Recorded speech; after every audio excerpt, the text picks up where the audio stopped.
YouTube, what's up? It's your boy Nigel coming back at y'all with yet another video. And yes, you saw the title. Today I'm going to be talking about how to properly diversify your portfolio. Let's go.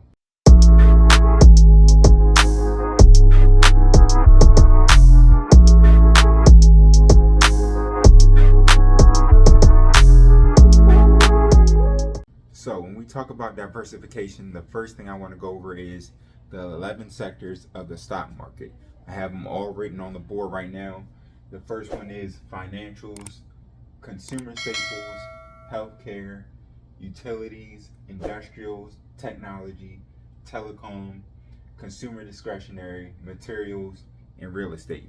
Now, if you're into crypto, I know a lot of brokerages offer crypto on their actual brokerage, so it's kind of easy to go to. So if you want to, you can add it as the 12th, which is crypto, but these are the official 11 sectors. Now, what's important about this is you want to diversify in between sectors. So let's take, for example, technology. Everybody loves technology. I think it's probably one of the most favorite sectors in the S&P right now. But everybody loves it. But for some reason this year, all technology stocks have just had a very hard time in the market. They've been down 50%, 60%. But if you go and check out a healthcare stock like Johnson & Johnson or United Healthcare or something like that, you'll see that they're not even really down on the year at all. They're still up like 50, 60% or even 100%. So by you diversifying in between the sectors, you're going to lower your risk immensely. So when you pick a couple stocks, my recommendation is at least split it up between 5 sectors. I honestly like to get a little bit more than 5 sectors, but the minimum is 5 sectors at least when you pick stocks, because the last thing you want to do is to be stuck in one sector and then that sector is straight up suffering and then your portfolio is going to suffer with it. The next thing I want to go over is allocation. Now, a lot of times it's recommended in a portfolio that you have 10 to 30 stocks in there where it's not too low to where you're kind of risking everything to YOLO into Tesla or something like that, and you think you're gonna get all your money and then you lose it all. But at the same time, it's not too high where at the end of the day you're not making any returns because your money split up too far. But also, when I say with the allocation thing, of course, when you find stocks, you need to make sure that you research these stocks very good. In my opinion, I like rocking with the blue chip stocks now because they're a lot less volatile. You don't have to worry about a lot of things. It's names that you could trust: Home Depot, Coca-Cola, a lot of brands that you just know in the near future aren't going to tank. So if you trust your company, put 10% and minimum, 10% minimum allocation to any stock. You do not want to go over 10% because you're just introducing volatility to your account that you don't want. The next thing we have is index funds.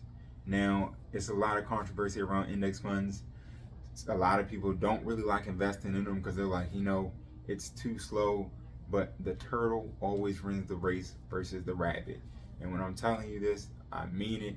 The 10% to 12% returns are definitely worth it. A lot of times people go outside and try to buy stocks that they don't really know about, and then they get way less returns or even negative returns. So to keep some safety in your account, what I like to do is allocate some money towards some index funds. Mine, I like to do at least 20%. Is very safe.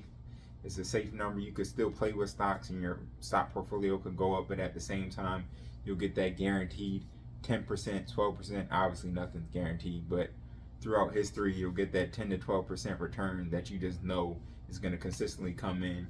You don't have to research anything because all the research is done for you. All you do is just throw your money in there and you're good to go.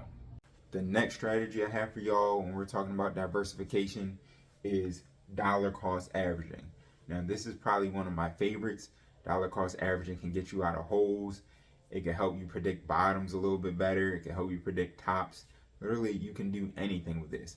But as the bare bones basics, if you continue to add to your portfolio, automatically you're lowering your risk because you're spanning all your money throughout the time. So if the market goes down or the market goes up, because it always will, there's going to be times when the market's down tremendous, and there's going to be times when the market's overvalued and you're still buying in.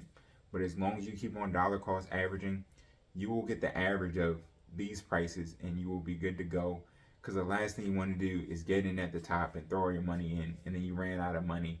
And you're like, I don't know what to do. But if you dollar cost average, you take your time, you're going to easily get the market fair value. The next thing we have is an exit strategy. Now, everybody, when you buy a stock, everybody needs an exit strategy. You didn't profit off of anything until you actually sell. And like they say, you also didn't lose anything until you sell. But even though a stock is going up, there's often times where there's a good reason why you need an exit strategy for some of these stocks. A couple reasons I'm gonna name is, one of them, a stock is overvalued, it's been shooting up, and you feel like you need to take profits. Don't be afraid of taking profits, because no stock goes up forever. At some point, there's going to be a pullback, and you want to make sure that you protect yourself. Another reason why you want to have an exit strategy is maybe the fundamentals of the company changed a lot, and you feel like, I don't trust this company anymore to be good 5-10 years from now, and you decide, I'm gonna find another company, so I'm gonna sell. They're not doing what I want them to do, and then pick another stock. But the last thing you want to do is just buy and hold blindly, even if it is a good company, because variables are constantly changing. You could say like BP, I know BP recovered, but they had the oil spill, it was terrible. Nobody knew it was coming, but the fundamentals of the company changed a little bit, and that's when you had to analyze and say, do I actually want to be in this stock still or not? And if you choose not to, have no problem exiting, because there's no shame in that. All you're doing is protecting your capital. The last tip I have for y'all is outside assets. Now, of course, everyone has heard of real estate, but there's many other things that you can invest in other than just the stock market and real estate. But real estate is one way to get some diversification from outside assets. Other things you can look into are things like art, sneakers, things of that nature where they go up in value. You could collect baseball cards, I don't know. Whatever you feel like is going to go up in value, you can invest in it, put your money in it. It's going to be away from the stock market. So if the stock market goes down, chances are whatever else you're investing in won't follow suit, because that's really the best thing that you could do. You could also buy bonds, you could buy certificates of deposits or CDs and things of that nature. Just things to get you away from the stock market and lower your volatility in general. And I guarantee you, if you put in these methods, you use these methods, you will be good to go. Because at the end of the day, when you diversify, you're going to make your mind a little bit easier, because you won't have to deal with all the volatility that comes with being in the market. You don't want your portfolio down 50% and you're stressing out checking your portfolio every day.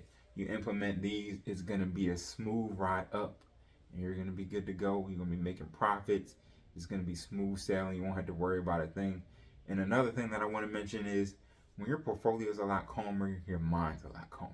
And when your mind's a lot calmer, you feel good and you're making money while you're doing it. And nobody can hate when you're doing that. But I appreciate y'all for watching the video. If you learned something, make sure you like the video. I'm coming up more content every single week, so stay tuned for that. Don't forget to hit the subscribe button. It's right down there. Go ahead and press it. Don't forget to hit the notification bell. You want to be notified every time I post a video. I appreciate y'all for watching, and I'll see you on the next one. Peace.